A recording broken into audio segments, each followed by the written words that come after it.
विषयों की आसक्ति का त्याग केवल इंद्रियों के निग्रह से नहीं हो सकता। आसक्ति का त्याग केवल मन के निग्रह से होता है। जब मन निरासक्त हो जाए तो इंद्रियां अपने अपने विषयों को भोगती हुई भी इन विषयों से निरासक्त रहती हैं। जैसे कमल का फूल पानी के अंदर रहते हुए भी सूखा ही रहता है, जल की एक बूंद भी उसके पत्ते पर नहीं ठहर सकती। इसलिए मैंने कहा है कि पहले ज्ञान के द्वारा बुद्धि को स्थिर करो। बुद्धि मन को स्थिरता देगी, फिर मन इंद्रियों को इस प्रकार विषयों से खींच लेगा जिस प्रकार एक कछुआ खतरे की जरा सी आहट पाते ही अपने अंगों को अपने भीतर ही समेट लेता है। हे केशव, तुम कहते हो कि हर प्राणी अपनी अपनी प्रवृत्ति के अनुसार अलग अलग कामना करता है, परंतु मेरे विचार में प्राणी में चाहे कोई भी गुण प्रधान हो, उसकी कैसी भी प्रवृत्ति हो, फिर भी हर प्राणी एक ही तरह की कामना करता है। अर्थात हर प्राणी केवल सुख की कामना करता है, दुख की कामना कोई नहीं करता। वो कभी दुखी नहीं होना चाहता, इसीलिए सदा सुख के लिए प्रयत्न करता रहता है, चाहे वो मनुष्य राजा हो या रंक हो, स्त्री हो या पुरुष हो। तुम ठीक कहते हो अर्जुन कि सब सुख की कामना करते हैं, परंतु सुख की परिभाषा हर एक व्यक्ति की प्रवृत्ति और रुचि के अनुसार बदल जाती है। एक साधु पुरुष को दूसरे को सुख देकर सुख मिलता है, दूसरे की सहायता करके वो खुश होता है।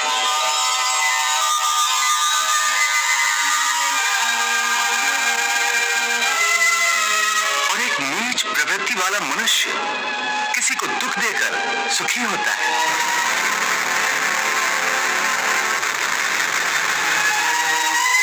दूसरा सुखी हो तो उसे दुख होता है। इसके लिए सुख और दुख की परिभाषा अपनी अपनी प्रवृत्ति और रुचि के अनुसार हर प्राणी के लिए अलग अलग है। वैसे भी क्या किसी को स्थायी सुख प्राप्त होता है? नहीं होता। ना सुख स्थायी है ना दुख स्थायी है। परंतु हे केशव, क्या सुख स्थायी नहीं हो सकता? सुख स्थायी कैसे हो सकता है पार्थ? ये संसार तो परिवर्तनशील है, यहाँ हर क्षण परिवर्तन होता रहता है पार्थ। परिवर्तन तो प्रकृति का नियम है, यहाँ कोई भी वस्तु स्थायी नहीं होती। तुम्हें याद होगा मैंने तुम्हें पहले ही बताया था कि हमारे शरीर की अवस्थाएं भी स्थायी नहीं है। फिर सुख और दुख कैसे स्थायी हो सकता है?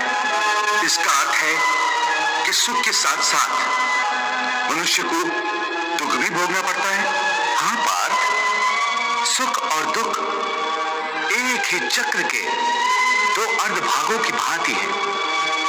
ये चक्र चलता रहता है, चलता रहता है। कभी प्राणी सुख में हंसता है,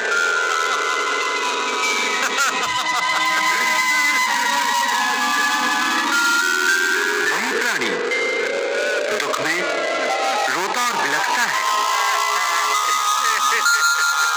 परंतु काल चक्र कभी नहीं रुकता, सुख दुख का ये चक्र चलता ही रहता है। और मनुष्य के जीवन में सुख और दुख लगातार आते जाते रहते हैं। न चक्र ठहरता है, न ही सुख या दुख मनुष्य के जीवन में ठहर पाते हैं। यदि सुख आया तो वो सदा नहीं रहेगा, और यदि दुख आया तो वो भी सदा नहीं रह पाएगा। इसलिए हे पार्थ, अनासक्ति योग के द्वारा कामनाओं पर विजय पाना अति आवश्यक है, क्योंकि कामनाओं की पूर्ति होकर भी कभी नहीं होती। मनुष्य बूढ़ा हो जाता है, परंतु आसक्ति जनित कामनाएं कभी बूढ़ी नहीं होती, कभी बूढ़ी नहीं होती।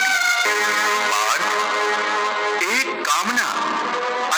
कामनाओं को जन्म देती है।